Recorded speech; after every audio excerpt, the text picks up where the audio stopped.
Bem, pessoal, voltando à questão aqui dos vídeos, né? Vou falar um pouco agora da live, fazer um comentário da live, né? Importante, para mim, esclarecedora do Glauco. Lembrando, foi um doutorado que ele fez, né? Ele foi para a Espanha, ele pegou documentos, ele entrevistou pessoas, né? Você vê até no começo da live ele fala da dificuldade, as pessoas que não tiveram, né, vamos dizer assim, envolvimento político direto, eu imagino, né, não gostam de falar muito, porque é uma guerra, né? Você entendeu? Morreram muito parentes, pessoas sumiram, entendeu? Então, não é uma coisa tão simples, né? Revolução não é uma coisa gostosa de fazer, entendeu? As pessoas fazem porque vivem um momento terrível de vida e elas querem acabar com aquilo, mas nem sempre o resultado é o esperado, né? Enfim, você tem conflitos entre famílias. Imagina que no Brasil a gente tem essa dualidade, né? Imagina uma guerra. Você tem um irmão e seu irmão está do outro lado da barricada. Ele é nacionalista, você não é republicano, então você corre o risco de matar o teu irmão, ou ele te matar. Entendeu? Então, evidentemente, é muito difícil isso, né? Para quem não vive isso, fica sempre no campo da especulação, né? Eu acho, eu acredito, parece legal, eu li, é bacana, mas você não vivenciou isso. Então, a pessoa que ele entrevista, provavelmente não vivenciaram isso, porque foi 10, 15 anos atrás, né? Então, ele pegou pessoas, sei lá, centenárias, né? Mas o que eu quero dizer parentes delas morreram, parentes delas sumiram, não tem um corpo, você tá entendendo? Então, às vezes, é muito difícil você falar disso. E aí, então, é um trabalho, eu acho, muito legal do Glauco, porque é um trabalho que volta à história, mas, como ele é um geógrafo, ele teve uma preocupação maior aí em discutir o cotidiano, né? Falar um pouco dessa geografia urbana da Revolução.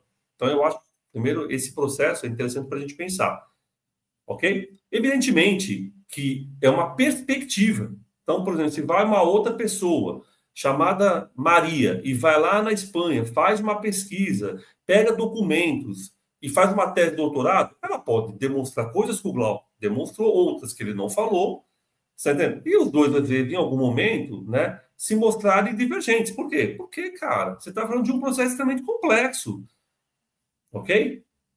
Muito difícil de você, tipo assim, chegar e falar, ponto final, é desse jeito. A não ser que você seja um cara, né, aquele que eu combato aqui a todo momento, religioso. Falou aquilo que você gosta de ouvir, pum, você para.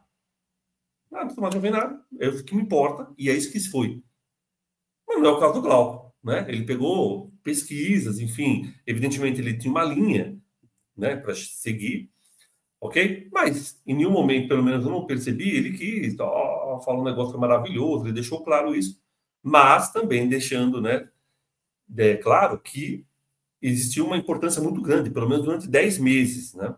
E é isso que eu gostaria, né, de conversar com vocês um pouco, porque sobre essas questões que ele traz. Primeiro, por que dura 10 meses, pelo menos? Porque ele tem efetividade. Essa é a questão.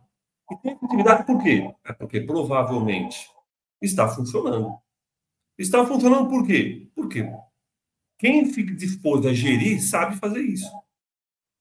Hoje, nós anarquistas sabemos gerir empresas?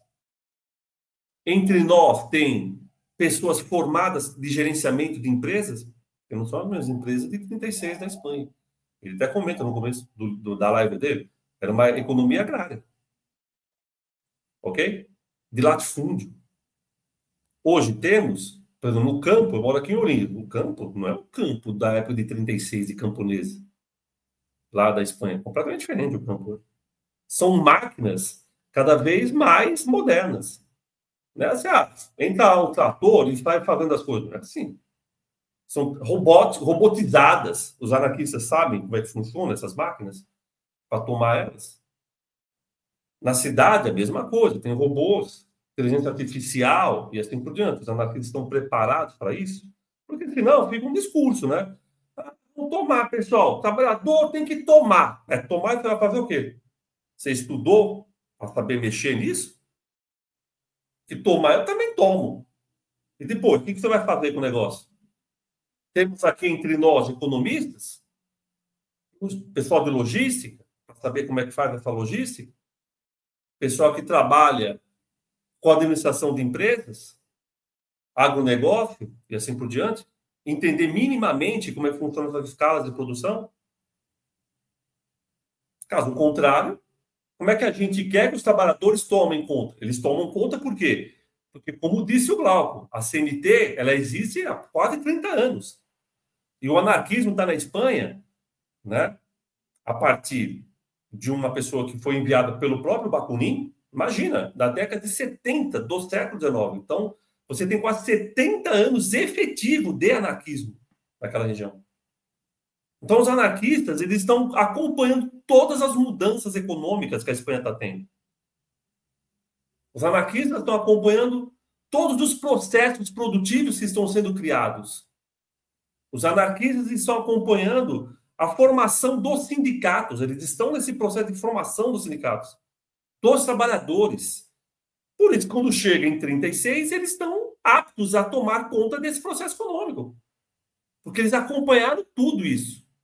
Se eles não soubessem como funcionavam as coisas, como é que as cadeias produtivas elas estavam vinculadas umas com as outras, você vê, tem um momento que ele fala, o campo, né? Pessoas do campo, eles fazem o quê? Compra e venda para o exterior. Eles já sabem como fazer isso. Então, são 10 meses, né, de um processo revolucionário que começou há muito tempo atrás. Não começou. Né, tanto que ele fala, não é espontaneísmo, né? Ele fala, pessoas começaram a mexer. Ah, não, vamos lá, pessoal. Não, não é assim, vamos lá, pessoal. Você tem que saber o que você está fazendo. Para saber o que você está fazendo, tem que estudar. Para estudar, você tem gente formada nisso.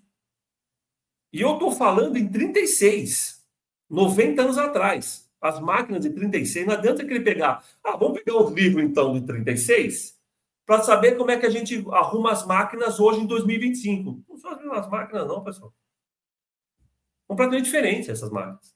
No campo, não é um trator. Lá na Espanha, provavelmente, ainda estava lá um cavalo, um burro, uma vaca puxando para o cara arar a terra. Você acha que tem isso aqui? Arar a terra, assim? Não tem mais isso, não, pessoal. Você tem máquinas que fazem vários processos automaticamente e simultaneamente. Se você vai no campo, você vai ver. Ela pega a cana, tira, já tem no bagaço, já manda o negócio embora, já faz não sei o quê para fazer biodiesel. Cara, uma máquina só faz tudo isso. Você precisa saber mexer nela. Senão você não faz nada. Então, os anarquistas, dentro daquele processo todo, eles tinham conhecimento. Então, para fazer uma revolução, você precisa ter conhecimento técnico. Caso contrário, você não faz. Então, não é simplesmente, os sindicatos, eles tomam conta. Eles tomam conta por quê? Porque eles conhecem todos os processos que existem no ramo específico deles. Tá? E como esses ramos específicos, eles podem se agregar, né, fazerem redes e assim por diante. Eles conhecem porque eles estudaram isso. Pode ser que eles estudaram numa faculdade. Hoje tem faculdade para isso. Mas na época dele, provavelmente eles estudaram por quê? Porque a CNT existe há quase 30 anos. Então, eles discutem. Tanto que o Glauco fala, ele tem lá, tipo assim, ele tinha como se deveria fazer? Um planejamento já, porque eles já tinham conhecimento da maior parte dessa escala de produção. Tanto que ele vai falar no momento de uma reestruturação produtiva. Então, tipo, lá tinha 6 padarias, precisa de 6, pode ser 2, mas aí o trabalhador ele vai ter que ser deslocado para um lugar, ele não pode ficar sem emprego, ele precisa receber alguma coisa. Outra coisa, questão, né? Tipo assim, tem um rapaz que pergunta: anarquismo puro? Não tem anarquismo puro. Tem socialistas, comunistas, né? Do POM, principalmente. Eles estão juntos por quê? Porque efetivamente o negócio funciona. Muitos desses estavam, inclusive, na CNT. Aí eles estão já conhecendo esses projetos anteriores. Aí eles, né, sabem da capacidade hegemonicamente dos anarquistas fazerem funcionar. Porque se o negócio entra em colapso, começou a colapsar. É evidente que eles não estão atrás. Eles não vão apoiar isso. A população vai começar a reclamar. As coisas funcionam por quê? Porque existe uma dinâmica acontecendo. E essa dinâmica, ele mostrou em vários momentos, existe uma pluralidade, pessoal. Então ele fala lá que existe, né, setores econômicos mais coletivizados, setores econômicos que não têm muita coletivização, por causa dos bancos, ele comenta isso. Setores econômicos onde existiam, por exemplo, cogestão. Então, o dono da fábrica ele continuou trabalhando com os empregados, ele aceita. Outros que vão embora, fogem, aí são os próprios trabalhadores que vão gerir essas empresas. Eles gerem por quê? Porque eles já têm algum conhecimento técnico do processo. Ok? Aí, obviamente, vai ter, né? A própria CNT é esse setor aí, essa agência, né, que consegue agregar esses sindicatos para tentar fazer com que essa rede funcione. Então, são várias questões para a gente pensar. Caso contrário, é muito bonito a nossa conversa. Só que a gente não tem condições nenhuma, a gente não sabe, por exemplo, como funciona uma colheitadeira que tem aqui em Ourinhos, uma. Como é que a gente quer gerir um ramo? Um ramo econômico, não é assim não. Então, vamos lá, todo mundo entra lá no trator e começa a funcionar. Você não vai nem ligar o negócio. Você nem sabe como é que funciona. Eu estou falando uma coisa do campo, imagina nas cidades, entendeu? Em vários setores produtivos. Então, eles sabiam minimamente como que essas coisas funcionavam, como é que você podia fazer, né? Esse processo acontecer. Então, eles são hegemônicos, mas eles estão com os outros. Não existe um projeto anarquista que se contrapõe aos projetos dos outros, mas é um projeto anarquista que está junto com os outros. Porque nós não somos bolcheviques que mataram todos os socialistas para colocar o projeto dele. Não, a gente está com os outros, porque a CNT também tinha outros que não eram necessariamente anarquistas, mas acreditavam naquele projeto. Então, eu acho que isso é a questão. Né? Existe uma. Então, que ele comenta lá, questão econômica, questão política, né? Que os anarquistas daquele momento, eles tinham muito conhecimento técnico para fazer as coisas funcionarem. Com certeza, esse conhecimento técnico que eles não tinham, eles estão conseguindo ter ao longo de um processo, né? Mas eles já tinham uma experiência. Então, por exemplo, a questão dos bondes, ele não comentou muito, mas os bondes, como eles funcionavam, onde eles vão. Se não tem como ligar o trilho, né, do bonde até uma região periférica, vai ser ônibus. Como é que esse ônibus sai e volta? Então as pessoas começam a andar menos. Aí como é que vai ficar? Porque vai ficar muita gente no ônibus, ele lota. Então você tem que pensar em tudo isso para fazer as coisas funcionarem. Até essa questão que ele levanta, né? Existia lá, então, lugares onde você tinha pagamento de salários, ele comenta isso, né? Ele até fala de um tipo de salário família. Eu fiquei pensando na época, né, quando ele falou lá, do Bolsa Família, entendeu? Lógico que dentro de uma outra perspectiva, Bolsa Família, tipo assim, mas eu pago um pouco mais para as famílias, porque elas estão recebendo. Então não é assim, elas vão lá e pegam a quantidade que elas querem. Aí você fala, então elas podem acumular esses cupons. Aí ele fala em um momento, ele comenta, não tem como acumular, por quê? Porque eles têm uma validade, vale lá uma semana, vale lá 5 dias, vale lá 3 dias, não sei, depende do cupom, entendeu? Então você não acumula, porque dinheiro é isso, você vai acumulando, entendeu? Aí depois, de repente, eu vou lá na padaria e compro 800 pãezinhos, se eu tiver dinheiro. E essa padaria tiver 800 pães, né, para me vender. Também tem tudo isso. Então, eu acho que é isso que é legal. Você está tentando fazer uma revolução. Mas você fez a revolução do jeito que o Bakunin e o Kropotkin falaram. Inclusive, pelas críticas que o Kropotkin faz à Comuna de Paris, eu não ficaria surpreso se ele fizesse críticas à Revolução Espanhola. Porque na Comuna de Paris, ele vai criticar o quê? A existência de dinheiro e aumento de salário. Ele comenta lá que ele reclama que estão dando um aumento de salário para os professores. Ele acha que tem que acabar com o salário. Mas não é isso que acontece na Espanha. Ele deixa muito claro isso, Glauco. Existiam 3 setores, né, vamos dizer assim, econômico de trabalhadores, né, um trabalhador hiper mega que tivesse uma formação, né, técnica, ele ganhava mais que o médio, e o que tinha, né, uma formação menor, ele ganhava mais. Ele deixou claro isso. Isso não acabou. Você não falou, não, agora os salários estão iguais. Por quê? Sei. Entendeu? Não sei. Provavelmente porque você precisa desses caras por um momento. É assim, né? Esses caras técnicos, eles não vão aceitar de um dia para a noite as coisas. Ah, então pega e mata todos eles. Você mata todos eles, você vai fazer o quê? Você sabe mexer com tudo isso? Então, são questões, né, que ele trouxe para a gente pensar. Porque um processo revolucionário, ele tá falando basicamente da Espanha em 36, que ele até comenta, não era um dos países mais industrializados na época. Não era.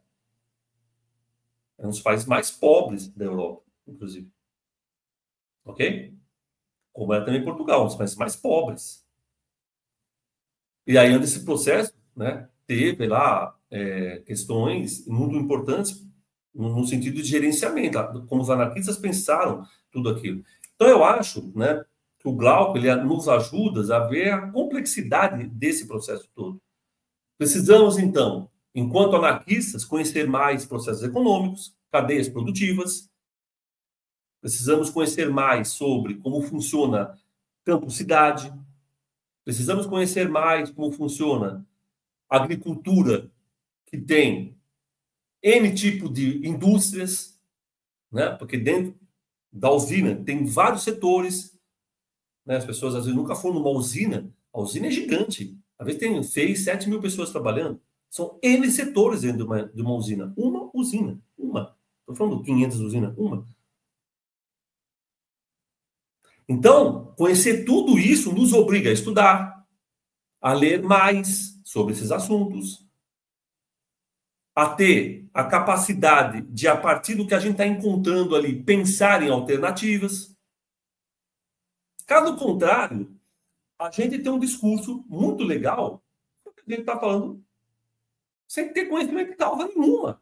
A gente fala, vamos lá, pessoal, papapá, isso aqui, não sei o quê, autogestão. Mas daí? Se o mundo 2025 não é o mundo de 1936 e não é o mundo de 1870 do Bakunin. Eles estavam antenados do que estava acontecendo. Por isso, eles davam propostas em cima do que eles estavam vendo. Nós estamos olhando para a realidade e dando respostas. As nossas respostas são efetivamente possíveis, viáveis? Os nossos princípios se casam com essa realidade? Se não, o que é necessário fazer? Avançar em alguma coisa, recuar em outras? Então, são questões que nós, anarquistas, temos que pensar. Então, a live do Glauco, na minha avaliação, foi importante porque ela traz essa necessidade de nós, cada vez mais, né, estarmos atentos ao que acontece nesse mundo. E cada vez mais fica complexo, pessoal. Então, por exemplo, estou falando aqui de uma coisa que está muito próxima de mim, que é essa questão das usinas, né, de cana e assim por diante. Mas o campo no estado de São Paulo, ele é muito industrializado, ok? Muito, por exemplo, queimada de cana. Isso quase não existe mais, isso é proibido, inclusive. Eu acho que o governador, quando era o Alckmin, proibiu a queimada. Hoje são máquinas, né? Eles queimavam à noite, então ficava tipo um fogaréu, entendeu? Na cidade. Hoje não tem mais isso, né? Existem máquinas que fazem todo esse processo, então o ganho de produtividade é muito maior. Não é assim o cara vai cortando a cana, né? Os boia-frias, eles iam, corta a cana lá tal, então eles ganhavam por tonelada de corte, ok? Essas máquinas, elas cortam, elas limpam, elas fazem um monte de coisa, jogam, fazem o bagaço virar biodiesel. Então, tipo assim, fora que depois vai fazer outros processos, processo de fazer álcool, processo de fazer açúcar. Isso é tudo na usina. Então, a usina tem tudo isso. Você tem que saber mexer com isso, porque senão, como é que você vai querer que depois chegue açúcar na cidade? Como é que chega álcool na cidade? Para abastecer, né? Porque o álcool vale para um monte de coisa, inclusive para tomar pinga, mas não é só para isso, né? Evidente, ok? Então, são coisas que há necessidade de você pensar. Então, os caras fogem, vamos lá e tomamos. Tomamos, você não tem ideia nenhuma de como funciona o negócio, como é que você vai fazer ele funcionar? Vai virar um colapso. Em poucos dias, a economia vai colapsar. Então, o que eu percebi pela live? Os anarquistas lá da CNT estavam muito antenados sobre o que aconteceu. Por quê? Porque eles tinham sindicatos em vários ramos. Então, eles entendiam como esses ramos econômicos funcionavam. Ok? Então, hoje, a necessidade de estar na prática é cada vez maior, não só para a gente pensar no projeto revolucionário, mas para a gente pensar como essas coisas funcionam e as dificuldades que a gente vai ter, né, em propor coisas a partir dos nossos princípios. Ou